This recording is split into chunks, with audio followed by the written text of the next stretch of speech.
Good afternoon. I'd like to start the briefing today by addressing a topic that I know all of you are preparing to ask me about, and that's tax reform. A couple of you got it. The initial House tax reform bill will be introduced on Wednesday by the Ways and Means Committee. This is the product of months of work and is now going through an open process in the House. The committee plans to mark up the bill next week, starting on Monday. The House is likely to consider the bill week of November 13th. In order to stay on pace, we want to see a House bill passed by Thanksgiving. This is a very aggressive timeline, but one that will help us get tax cuts this year so families and businesses can plan for 2018. We look forward to the details of the tax bill being released on Wednesday, but today I want to take a step back and explain what we're working to do using an anecdote we can all understand. This story has been floating around the internet for a while, and it's important to keep in mind that the numbers are not exact, and I'm also not encouraging any drinking. So file that away.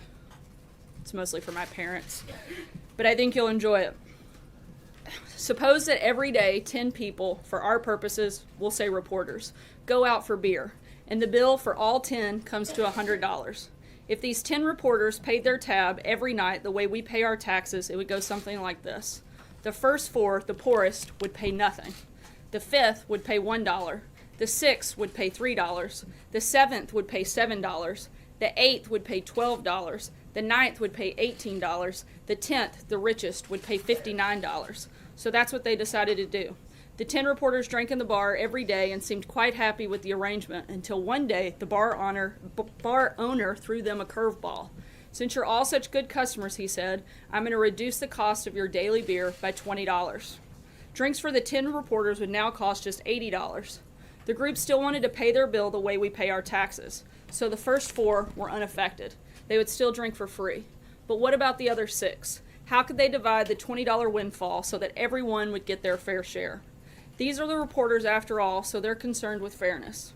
They realize that $20 divided by 6 is $3.33. But if they subtracted that from everybody's share, then the 5th reporter and the 6th reporter, which would each end up being paid to drink beer. So the bar owner suggested that it would be fair to reduce each man's bill by a higher percentage the poorer he was. By doing that, he explained, they'd continue following the principle of the tax system they'd been using. So he proceeded to work out the amounts he suggested that each should pay now. And so the 5th reporter, like the first 4, now paid nothing. He got a 100% saving. The 6th now paid $2 instead of $3, a 33% saving. The 7th now paid $5 instead of $7, a 28% saving. The 8th now paid $9 instead of $12, a 25% saving. The 9th now paid $14 instead of $18, which was a 22% saving. And the 10th now paid $49 instead of $59, a 16% saving. So each of the 6 was better off than before, and the first 4 continued to drink for free. But once outside the bar, the reporters began to compare their savings. I only got $1 out of the $20 saving, declared the 6th reporter, and she pointed to the 10th reporter. He got 10. Yes, that's right, exclaimed the 5th reporter. I only saved $1 too. It's unfair that he received 10 times more benefit than me. That's true, shouted the 7th reporter. Why should he get $10 back when I only got 2? The wealthy gets all the breaks. Wait a minute, yelled the first 4 reporters in unison. We didn't get anything at all. This new tax system exploits the poor. The 9 reporters yelled at the 10th and made him feel bad. So the next night, the 10th man didn't show up for drinks, and the 9 sat down and had their beers without him. But when it came time to pay the bill, they discovered something important. They no longer had enough money between them all to even cover half of the bill. And that, ladies and gentlemen, is how our tax system works. The people who already paid the highest taxes will naturally benefit from a tax reduction, but not the largest percent benefit. Taxing them too much, attack them, and they might start drinking overseas where the atmosphere is somewhat friendlier. This is a silly story, of course, but it illustrates some very important points. Our tax cuts and reforms will create a fairer system that works better for everyone, and it will make our country the friendliest in the world for American families trying to build a better life for themselves and their children, and for American companies seeking a competitive edge. And I'll be happy to get that story to everybody so that you can get those numbers later. Again, I know that may be an oversimplification, but I think it paints a very good picture of the tax system. And with that, I'll take your questions. Sarah, first I'd like to get the White House reaction to the indictments of Paul Manafort and Rick Gates and the plea agreement with George Papadopoulos. And specifically, I know we have heard a couple of tweets from the president. If you can help me understand, when he says, why aren't crooked Hillary and the Dems the focus, is the president saying that Special Counsel Mueller should really be investigating Hillary Clinton and the Democrats? And is he going to rule out once and for all firing Robert Mueller? Look, I'll address the second question first. President said last week, I believe it was last week, and I've said several times before, there's no intention or plan to make any changes in regards to special counsel. But look, today's announcement has nothing to do with the president, has nothing to do with the president's campaign or campaign activity. The real collusion scandal, as we've said several times before, has everything to do with the Clinton campaign, Fusion GPS, and Russia. There's clear evidence of the Clinton campaign colluding with Russian intelligence to spread disinformation and smear the president to influence the election. We've been saying from day one there's been no evidence of Trump-Russia collusion, and nothing in the indictment today changes that at all. But the George Papadopoulos agreement is about the campaign. It is specifically about the campaign. It has nothing to do with the activities of the campaign. It has to do with his failure to tell the truth. That doesn't have anything to do with the campaign or the campaign's activities. But it is the clearest evidence yet of ties between the Trump campaign and Russian officials. So Again, there are no activities or official capacity in which the Trump campaign was engaged in any of these activities. Most of them took place well before the campaign ever even existed. John? Sarah, can you just explain what George Papadopoulos' role with the campaign was? It was extremely limited. It was a volunteer position. And again, no activity was ever done in an official capacity on behalf of the campaign in that regard. And what about the outreach that he was making to campaign officials to try to put together this You meeting? mean that outreach that was repeatedly denied and pushed Well, away that's and said what I meant. we're not going to take any That's what action I on that? meant. Can you explain what happened with his outreach? He reached out and nothing happened beyond that, which I think shows, one, his level of importance in the campaign, and two, shows what little role he had within coordinating anything officially for the campaign. John Dever. Thanks a lot, Sarah. I wanted to ask about Mr. Mueller's investigation. The president at times has called it a hoax, and he's called it a witch hunt. You've used similar type of language before as it relates to his investigation. Last week you indicated, Sarah, that you believe that Mr. Mueller is wrapping up his investigation. And I've heard similar things coming from other senior administration officials.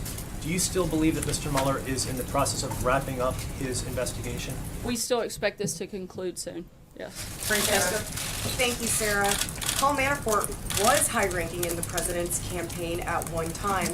I'd like to know what the president's relationship is with him now. Do they still talk? When was the last time they might have had contact? As far as we can tell, we know that they haven't spoken in several months. The last known conversation was back all the way to February. And as far as anything beyond that, with Paul, I'm not sure of any Rick other Gates as well? contact. I know that there was some initial contact after the president was sworn in with him at meetings here at the White House, but nothing directly with the president. Deborah?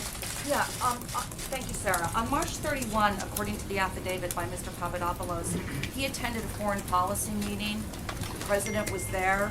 He said that he talked about that Russia wanted to talk to the president. What did the president think when he said he wanted to arrange a meeting between Trump and Putin? And how did other people in the campaign react to that? I'm not sure that the president recalls specific details of the meeting. Again, it was a brief meeting that took place quite some time ago. It was the one time that group ever met. And beyond that, I really don't have anything to add. John, Gizzy? Yeah, thank you, Sarah. As you mentioned, Mr. Manafort and Mr. Gates were named in this for things not having anything to do with the campaign, but with alleged money laundering regarding other business. Now, under those circumstances, would the president consider or rule out pardoning either of them? I haven't had any conversations with him about that. I think we should let the process play through before we start looking at those steps. And Papadopoulos at this time was referring to Jeff Sessions at the time, who was overseeing Trump's Foreign Policy Advisory Committee. What does this mean for Jeff Sessions? Somebody on a volunteer committee, I'm not sure how that would impact the Attorney General directly. Can you say, given what we have learned over the last few hours, can you say when the president was first aware that Russia was behind the hacking and was in the possession of emails, what they consider to be damaging emails about the Clinton campaign that they were trying to get to the Trump campaign? When was he first aware of that? I'm not sure of the specific date of when that took place, so I'd have to look into that. Sarah, does the president regret having hired Paul Manafort to be his campaign manager? And is he and the rest of the White House concerned that this issue will distract from tax reform and the other domestic policy and foreign policy? We're not worried about priorities? it distracting because it doesn't have anything to do with us, because this is something that is action that took place outside of the campaign or campaign activity. And as far as whether he regrets having hired him to be campaign manager? I didn't ask him that question specifically. Sir, how can you describe Mr. Papadopoulos as having a limited role when there's a photograph of Mr. Papadopoulos sitting at a table with The then president candidate has Trump thousands at a of national photographs security with meeting? millions of people, so. He was also cited by then candidate Trump in a meeting with the Washington Post as to who his top foreign policy advisors are. That seems to fight against what you're saying. And also, how is it not collusion when George Papadopoulos is in contact with various people who are promising dirt on Hillary Clinton? A series of events that closely mirrors what occurred with the president's own son. This individual Being in was contact on with a. Russians in pursuit of information Finish that your was monologue damaging there. about the Clintons. How is all of that not collusion? Look, this individual was the member of a volunteer advisory council that met one time over the course of a year, and he was part of a list that was read out in the Washington Post. I'd hardly call that some sort of regular advisor, or as you want to, push that he's like a senior member of the staff. It's he was not paid by the campaign. He was a volunteer on a council that met once. Worried about what you're collusion activities, Sarah. He was pursuing information from the Russians. Again, he was a volunteer. I think Just- that's something you'd need to ask him. I'm not here to speak on behalf of the, thousands of people that may have volunteered on the campaign. Believe it or not, I have a question on this, but also on tax reform. The president has called on Congress to investigate Hillary Clinton. Is he confident that they will do that? I think that's a question you have to ask Congress, but I think that there are enough reports and enough information out there that seems to suggest it might not be a bad idea. Any congressional leaders of committees I that don't they know plan to if do I that? don't know if he's had a member of Congress specifically tell him that they're planning. My for question that. about tax reform is where does the president stand on the idea of phasing in the corporate tax cut so it would reach 20% sometime around 2022? I think the president's been clear that his priority is to make sure that that's where we start with the tax plan currently. I think, again, he's laid out what his principles are. As of right now, that hasn't changed, and don't anticipate that it will. Major? Sarah, just so we have the terminology straight, when you say George Papadopoulos had no official capacity, what do you mean by that? I mean, he was a volunteer on the campaign and a volunteer member of an advisory council that met one time. So his activities were entirely of his invention. No one asked him to do any of these things. Is that what you're telling the American public? I'm telling you that he was a volunteer member of an advisory council that literally met one What time. I ask is now there are two episodes in which people associated with the campaign at a rather high level, at least in one instance, and George Papadopoulos is a member of a foreign policy or military advisory committee, sought dirt on Hillary Clinton from people representing themselves as either linked to or associated with the Russian government. Is that just a coincidence? The only interaction I'm aware of that deals with this individual was him reaching out and being repeatedly denied. So that's all I can tell you is he asked to do things, he was basically pushed back or not responded to in any way. So any actions that he took would have been on his own, and you'd have to ask him about those because I can't answer. Later activities of the Sorry? campaign to have that same kind of meeting at Trump Tower. I'm sorry? What explains the campaign's later involvement with those associated with the Russian government or said they were to get dirt on Hillary Clinton later in the campaign? We've Are these addressed that. things They too? took one are they meeting, nothing coincidental? came of it. No, I don't believe so. That does not indicate a pattern of trying to obtain that information from A that pattern government. of getting information about your opponent. No, the big difference here is you have a meeting that took place versus millions of dollars being sent to create fake information to actually influence the election. You compare those two, those are apples and oranges. What the Clinton campaign did, what the DNC did, was actually exchange money. They took a meeting. Those are far different, and one is pretty common practice in any campaign to take a meeting. The other one is actually paying money for false information. That's a big deal and a big difference. Thanks, Sarah. I have two questions for you, but first, if I could follow up on your comment there about the GPS dossier. This is an issue that many senior level administration officials have pointed to during these questions about the special counsel. Has the White House asked the Department of Justice to look into this issue? Not that I'm aware of. Can I follow up on Mueller? You've spoken with the president today? Yes, I have. Can you give us a little bit about his reaction to the news this morning? Obviously, news that swept the nation's capital. But how did the president respond to this news about two people who did work for his campaign? Was he disappointed that Paul Manafort received this news today that he was being charged on these 12 counts? He responded the same way the rest of us in the White House have, and that's without a lot of reaction because it doesn't have anything to do with us. Sarah, we are now talking about two of the most senior members of the campaign at a very pivotal time, through and including the RNC last year, who are now under federal indictment For charged something with very they did serious crimes outside that of the admittedly campaign. they did not allegedly conduct during their work for the campaign. But doesn't it speak to the president's judgment that he would choose to have these two individuals in very high positions, having allegedly committed these crimes in the years leading up to their roles? These were seasoned operatives, not, you make it sound like they were, regular offenders that have been in massive amounts of trouble. These were seasoned operatives that worked on a number of campaigns. Paul Manafort was brought in to lead the delegate process, which he did, and was dismissed not too long after that. And the president has no regrets. Again, I didn't ask him that question specifically. April. Leads you to believe that the Mueller investigation will conclude soon? Do you also believe that there could be more indictments? And my third question on another subject, welfare reform. The president talked about this a couple of weeks ago, and I've been trying to find out what is the focus, how do you plan to implement welfare reform? We haven't made any specific announcements when it comes to welfare reform. Those are ongoing conversations, and we're looking at ways to improve the system, but nothing specific to roll out at this time. I'm sorry, what was the first part of your question? The first one, what leads you to believe that this will conclude soon, the Mueller investigation? Have you been given a heads up? What? Those are the indications that we have at this time. I can't go, And also, do I you can't go believe further than that. Indications from who and where? Sarah, indications from where? As I just said, I can't go any further. And than also, that. what about, you don't believe there'll be any more indictments at all?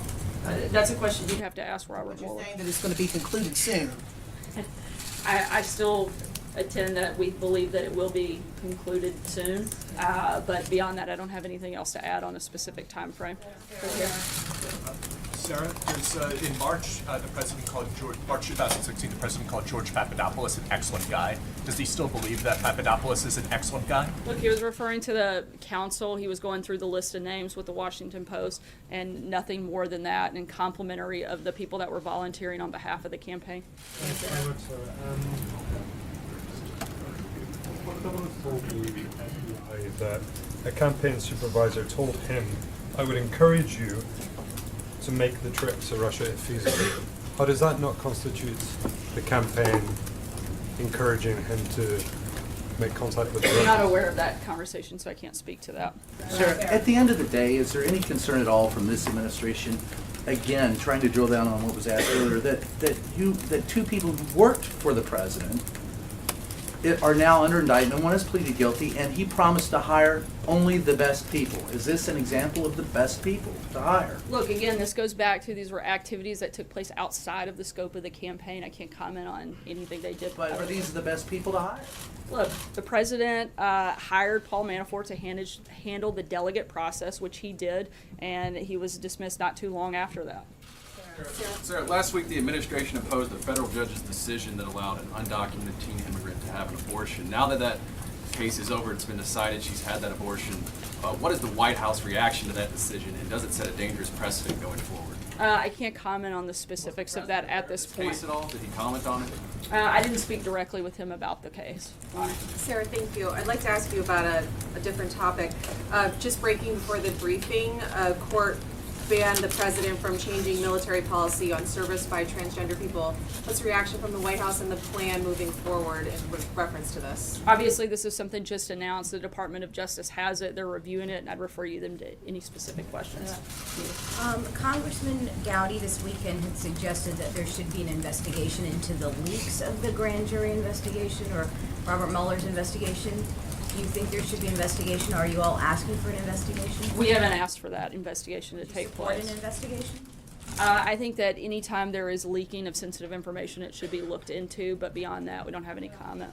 Kristen? Sarah, thanks. Does the president in any way hold Jared Kushner responsible for hiring Paul Manafort? After all, he was an early supporter of bringing him on board. Not that I'm aware of, no. And Sarah, to just follow up on the point of hiring the best people, the top people, he said, does this not at the very least raise questions about President Trump's vetting process and judgment when it comes to bringing on these people? I don't believe so. I think I've answered that quite a few times today. Sarah, two quick questions. To the president, you said back in July that the president believed that the investigation for the special counsel should stay within the confines of Russian election meddling. Given what we've learned today, does the president believe Bob Mueller overstepped the boundaries of his investigation? I haven't spoken with him specifically about that detail. Okay, great. My second question, Sarah, would just be on the topic of regarding the plea agreement with George Papadopoulos. You've indicated that the president did not remember that March 31st meeting, the photograph, right? No, I didn't say he didn't remember the meeting. I said he didn't remember those comments from. Did he remember anything about that meeting, his interactions with Papadopoulos, given that he's talked about his great memory? I don't believe that he went into detail about the meeting itself. He remembers it taking place, but we didn't go into anything beyond that or any specifics. And specifically did not remember the Russia comment? Did he remember Papadopoulos' presence? Did they have interaction?